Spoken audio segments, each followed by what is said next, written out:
falar de Copa Sul-Americana, onde os brasileiros não estão nada bem.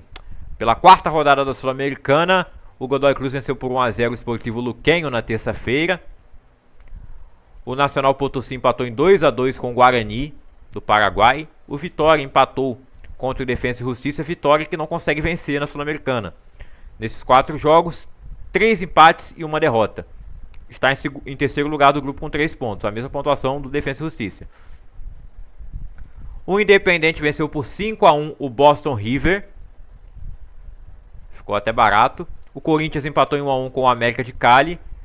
E se complica na Sul-Americana também, são 5 pontos. O Cali tem 6. E lembrando que o segundo colocado tem que jogar contra o terceiro que cai da Libertadores. E jogando em casa, o Corinthians não consegue vencer. Foi o terceiro jogo do Dorival Júnior e o primeiro empate. E o Memphis marcou o gol que abriu o placar para o Corinthians, mas o time sofreu empate logo no primeiro minuto do segundo tempo, com Sebastião Navarro marcando para o time colombiano. O Lanús venceu por 1 a 0 o Melgar, coisa que o Vasco não conseguiu fazer lá no Peru, enquanto o Vasco foi goleado, humilhado pelo Puerto Cabello da Venezuela. O Vasco, que poupou o time no final de semana para enfrentar o Palmeiras, jogou com o time alternativo e até que jogou bem. Por pouco ele não sai com um empate ou até com uma vitória de lá. O Everton fez uma defesa e o gol do Palmeiras saiu numa falha do Gumora, como alguns gols saíram nesse jogo também. Dos 4 gols do Puerto Cabello, 2 estão na conta do Gumora. Ele comete o pênalti pro primeiro gol do Júnior Paredes, entrega outro gol depois lá, que é o 4º gol do Reis. E nesse momento que sai o 4º gol eu desligo a TV, troco de canal, vou assistir Chaves no SBT, porque não dá. 4 gols do Puerto Cabello, eu não sou de trocar. No 6 a 1 do Vasco, no 6 a 1 do Flamengo eu não troquei de canal. Mas dessa vez, cara, eu não troquei de canal. Olha, fica até sem palavras. O Fernando Diniz está chegando, vai assumir o Vasco na próxima rodada da Sul-Americana. Pior que Felipe Maestro não pode ser. O Felipe, todos os trabalhos que ele teve como técnico na vida foram todos horríveis. Todos, literalmente. E pra mim ele não deveria nem ficar no Vasco como diretor, que era o antigo cargo dele, porque ele também não faz nada de positivo como diretor. Eu questiono até o Pedrinho como presidente nesse momento. Até porque ele mantém o Felipe, coloca o Felipe como treinador toda vez que tem a oportunidade, coloca o técnico do Sub-20, cara. O técnico do Sub-17 foi campeão lá de novo da Copa do Brasil agora. Enquanto o Felipe, principalmente a entrevista do Felipe é intragável, cara, a coletiva dele. A arrogância absurda pra um cara que não... Tipo, eu não sou tão contra o cara arrogante quando ele é bom, mas o Felipe não é bom. Pode ter sido um grande jogador, tá na história do Vasco como jogador, apesar de que é um pouco queimado também por ele ter jogado nos rivais, Flamengo e Fluminense, ter desdenhado do Vasco várias vezes.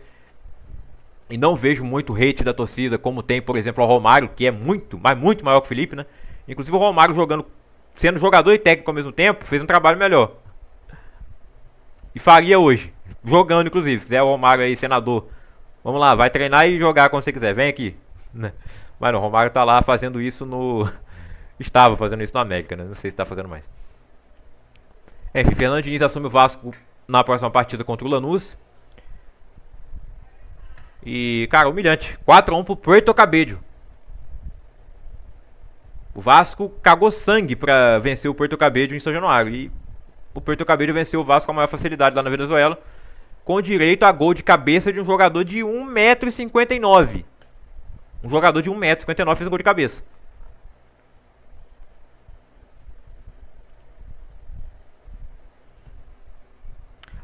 O Palestino venceu por 2 a 1 o União Santa Fé.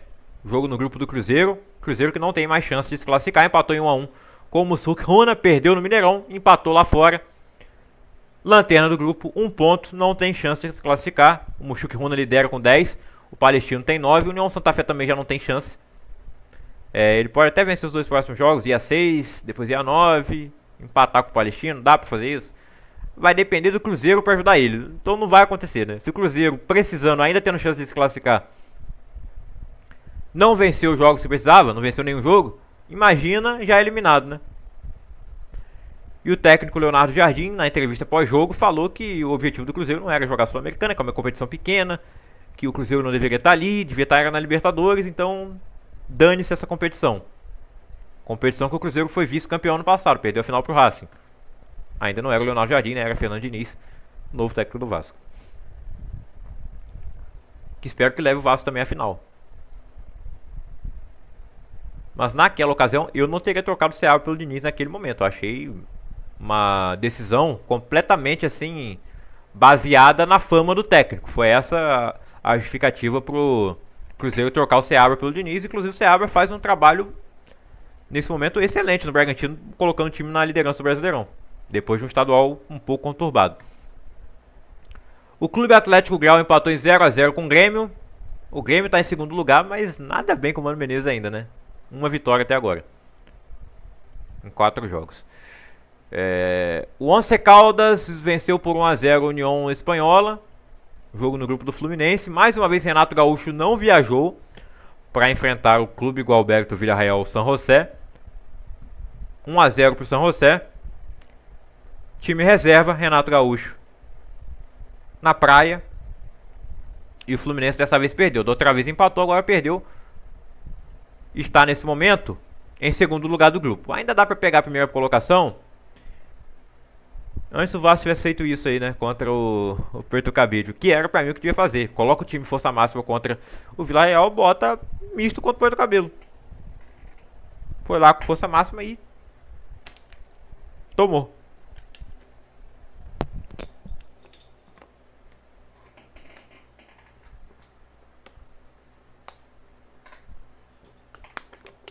Mas há quem diga que o Vasco jogou melhor contra o Palmeiras, até pela ausência do Coutinho e do Verratti, que limitam o time.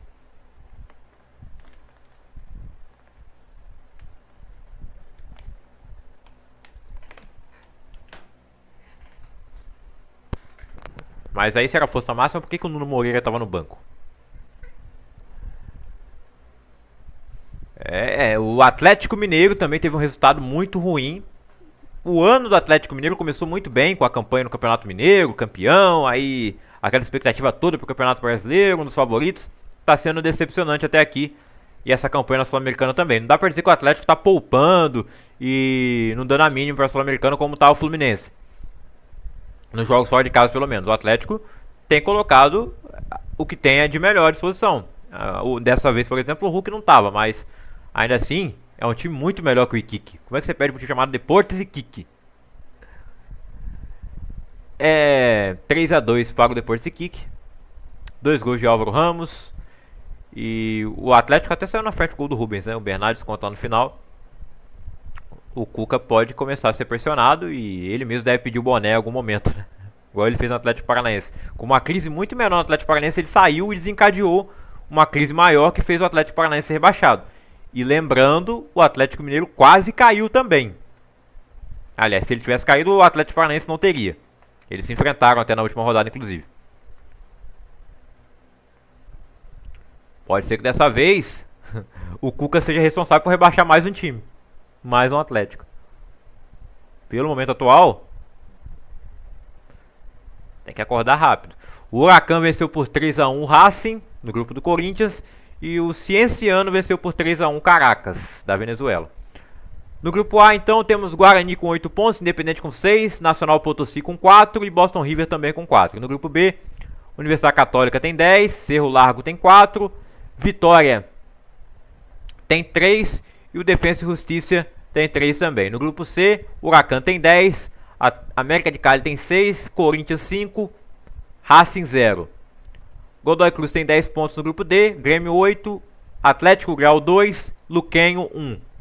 Grupo E, Muxuque Runa tem 10 pontos, Palestino 9, Santa Fé 3, Cruzeiro 1. Eliminado.